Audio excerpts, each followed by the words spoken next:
우리가 하나님 말씀을 계속 보고 있는데요. 어제 우리가 모세와 엘리야 그리고 예수님께서 이렇게 만나서 예수님의 죽음에 대해서, 예수님의 별세에 대해서 이야기를 하고 논의하는 장면, 변화산에 있는 그 장면을 우리가 성경을 통해서 확인했습니다.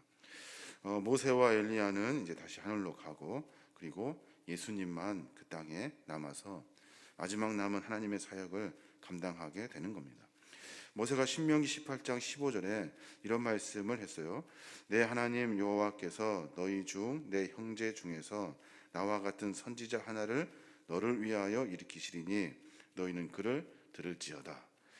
우리를 위해서 선지자 하나를 일으켜 주셔서 우리가 그분을 따르고 그의 말씀을 들어야 한다는 모세의 그 예언적인 말씀이 신명기에 들어있어요. 이 말씀을 그대로 스데반 집사님이 사도행전 7장에 그대로 인용을 합니다. 그런데 어떻게 됩니까? 많은 사람들이, 특별히 유대인들이, 지도자들이, 그러니까 종교 지도자들이 모두가 다 귀를 막고 이를 갈아요. 그리고 나서 돌을 들어서 스데반 집사를 죽입니다. 예수님의 말씀을 드러나는 것이 사람을 죽이고 싶은 말씀이 됩니까? 그렇지 않죠. 그런데 사람들은 예수님의 말씀을 들으라, 그의 선지자의 말씀을 따르라는 이 말씀에 사람들이 분노하게 되는 겁니다. 왜 그럴까요? 왜 그러냐면 산 위에, 그러니까 하나님의 영광이 계시는 산 위, 그리고 산 아래, 이 땅 가운데 천한 많은 것들이 아주 다르게 돌아가고 있기 때문에 그래요. 하나님 우리를 구원하시려고 많은 계획을 세워 놓으시는데 이 땅에 살고 있는 우리들은 하나님의 구원의 계획에 절대로 같이 동의하거나 그 말씀에 순종하지 않는다는 거예요. 오늘 본문의 말씀 보니까 산에서 내려오셨어요. 그 전날에는 변화산의 모습으로 그곳에서 많은 일들을 하시면서 그 다음날 산으로 내려오니까 무리 중에 한 사람이 소리를 지르면서 자기 아들을 막 고쳐달라고 합니다. 왜냐하면 아들이 귀신에 사로잡혀서 아주 흉한 일들을 많이 하기 때문에 그래요. 잡혀서 막 부르짖기도 하고 경련을 일으키기도 하고 거품을 흘리기도 하고 그렇게 합니다. 예수님께서 제자들에게 고쳐달라고 이렇게 여러 번 얘기했대요. 근데 제자들의 그 아이를 고치지를 못합니다. 예수님이 이 일을 보고 뭐라고 말씀하시냐면 41절 말씀인데 같이 한번 볼까요? 41절 같이 보겠습니다. 시작. 예수께서 대답하여 이르시되 믿음이 없고 패역한 세대여, 내가 얼마나 너희와 함께 있으며 너희에게 참으리요, 내 아들을 이리로 데리고 오라 하시니. 제자들에게 갖다 주었더니 제자들이 못 고쳐요. 그리고 그 아이를 향하여 못 고쳐서 전전긍긍하고 있는 많은 사람들을 보고 하신 말씀이에요. 믿음이 없고 패역한 세대요. 믿음이 없고 패역하다는 말은 무슨 말일까요? 산 위에 있는 하나님의 영광, 그리고 산 안에 이 땅에 살고 있는 우리의 모습이 바로 믿음이 없고 패역한 모습이다라고 말씀하고 계시는 거예요. 모세가 하나님의 계명을 받았고 그리고 그 영광 중에 있을 때 산에서 그런 일들이 있는데 산 아래에서는 어떤 일이 있었습니까? 이스라엘 백성들이 금송아지를 섬기고 하나님이 아니라 다른 것들을 섬기고 있었어요. 하나님의 영광과 패역한 세대가 완전히 대조되는 모습을 우리가 알 수가 있어요. 성도는 이 두 가지를 같이 볼 수 있어야 하는 거예요. 하나는 무엇이 하나님의 영광을 위한 것인가를 볼 수 있어야 되고, 또 하나는 믿음이 없이 살아가는 이 패역한 세대를 볼 수 있어야 하는 거예요. 누가복음에는 구체적인 언급이 없습니다만은 마태복음에는 제자들이 왜 이 어린아이를 못 고쳤냐 하면 믿음이 없기 때문에 못 고쳤대요.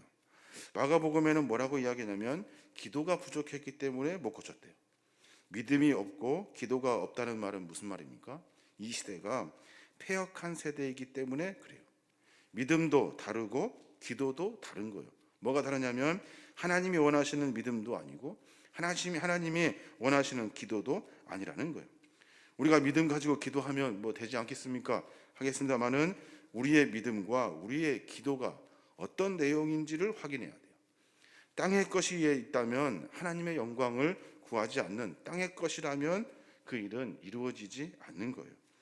하나님의 나라와 의를 구하는 것이 아니라 우리가 삶 가운데 나를 위해서 내 삶에 내 땅에 있는 것들을 쫓고 기도한다면 그것을 믿고 그것을 의지한다면 그 기도는 들어지지가 않는 거예요. 제자들이 못 고친 이유가 뭡니까? 믿음 때문이래요. 어떤 믿음입니까? 하늘의 것을 구하지 아니하고 땅의 것을 구하기 때문에 그래요. 마태복음에는 예수님 말씀하셔요. 너희가 겨자씨만한 믿음만 있어도 이 산을 명하여 여기서 저기로 옮길 수 있다라고 말씀하셔요. 겨자씨만한 믿음, 이 믿음이 뭘까요? 어떤 일들을 이루기 위해서 어떤 무슨 믿음일까요? 그렇지 않아요. 이 믿음은 뭐냐면 세상을 향한 믿음이 아니라 하나님을 향한 믿음이에요. 하나님의 영광을 위한 믿음, 믿음이 없고 패역하다는 말은 믿음이 없는 거예요. 무슨 믿음이 없냐면 하나님의 영광을 구하는 믿음이 없는 거예요. 하나님, 세상에서 이렇게 되었으면 좋겠어요. 이렇게 살았으면 좋겠어요. 늘 우리는 세상의 것을 쫓으며 그것을 의지하며 살아요. 그것을 더 간절히 소망하는 것이 믿음이라고 생각한다고. 근데 믿음은 그런 것이 아니에요. 내가 많이 갖든 못 갖든 상관없어요. 우리가 가졌던 못 가졌던 것을 가지고 믿음을 이야기하는 것이 아니라, 더 많이 가지려고 믿음을 가지려고 하는 것이 아니라, 하나님이 무엇을 원하시는지, 하나님의 마음이 무엇인지에 대한 믿음이, 그것이 믿음이에요. 겨자씨만한 믿음이 없다는 말은 뭐예요? 우리가 정말로 간절함이 없다는 이야기가 아니라 하나님의 마음을 이해할 마음이 겨자씨만큼만도 없는 거예요. 하나님의 그 마음을 이해하고 하나님의 영광을 위해서 매번 살아야 하는데 그 믿음은 없는 거예요. 결국 우리는 겨자씨만큼 되는 믿음도 없어요. 하나님의 영광을 위한 그 믿음도 없는 거예요. 우리가 말하는 그 믿음, 하나님 나라에 위한 그 영광의 그 믿음을 우리가 소유하고 살아야 하는 겁니다. 자기 욕망을 포장하는 것이 믿음이 아니에요. 여러분 꼭 기억하셔야 되는데, 오늘 제자들은 자기들이 할 수 있을 것이라고 생각했을 거예요. 뭐 전에도 했었고 그리고 지금도 할 수 있을 것이라고 아이를 데려다 고치려고 합니다. 그런데 고쳐지지가 않아요. 왜 그랬을까요? 내가 이 일을, 어쩌면 내가 하나님의 능력을 받아서 내가 너희들 보는 앞에서 이 일을 하겠다 하는 마음이 있었을 거예요. 하나님의 영광이 아니라 자기의 영광을 구했기 때문에 그 일은 이루어지지 않아요. 그것이 믿음이 아니라고 분명히 가르쳐주고 있는 거예요. 예를 들어서, 하나님, 제가 11조를 1,000만 원 하게 해주십시오. 그러면 내가 하겠습니다.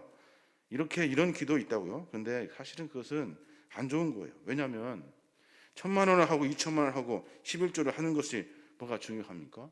사실은 그 나머지 10의 9의 욕심이 있는 거잖아요. 우리가 모든 믿음이 다 그렇게 된다고요.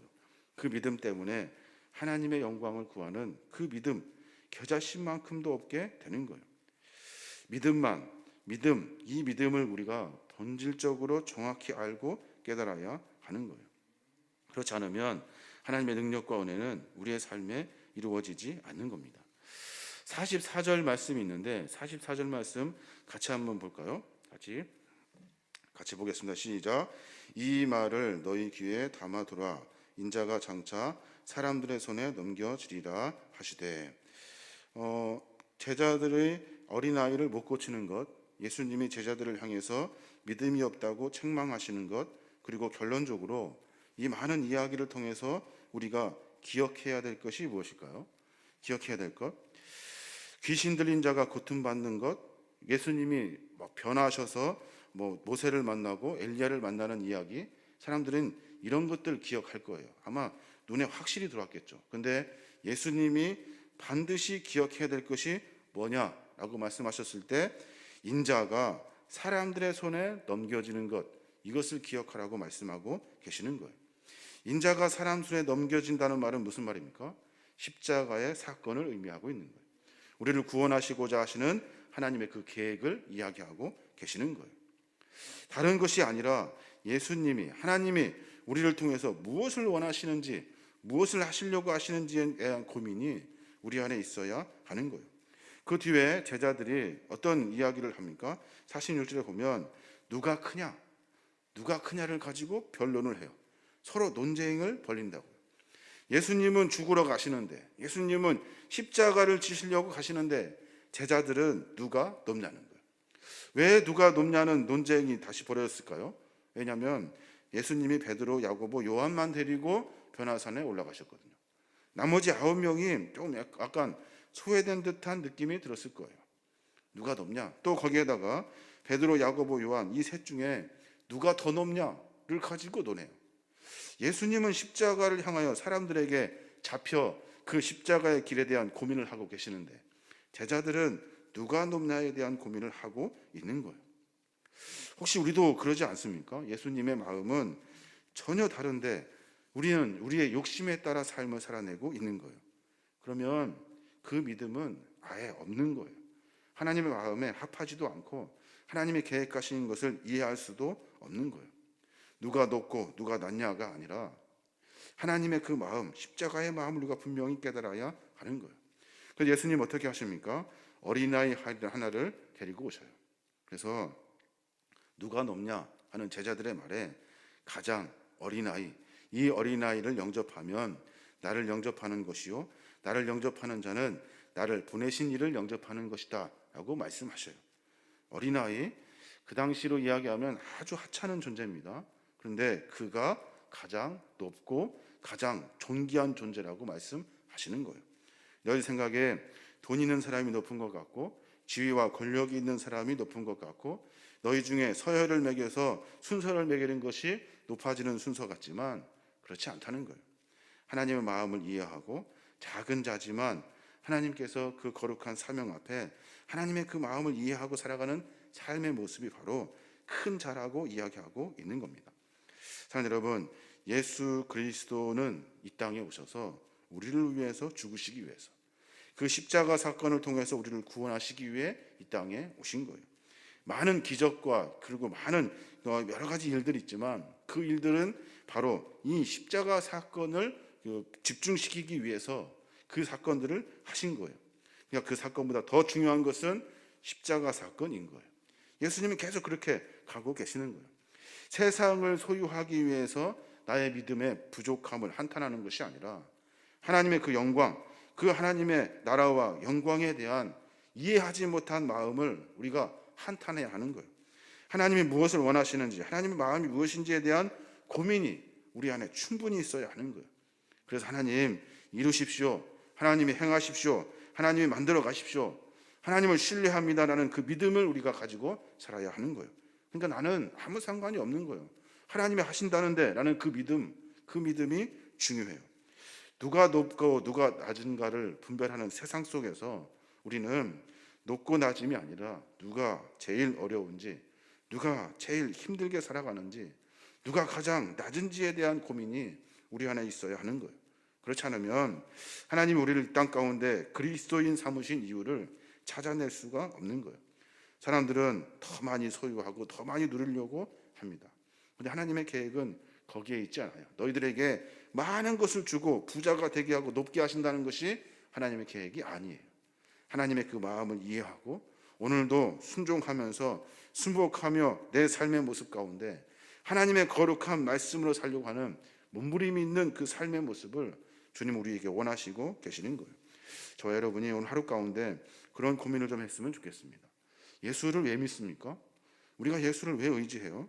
나를 위해 십자가에 지신 예수님, 그 사랑을 깊이 깨달아야 되고 내 소유를 위해서가 아니라 하나님의 영광을 위해 믿음의 삶을 살아내시는 거룩한 믿음의 종들 되시길 바랍니다.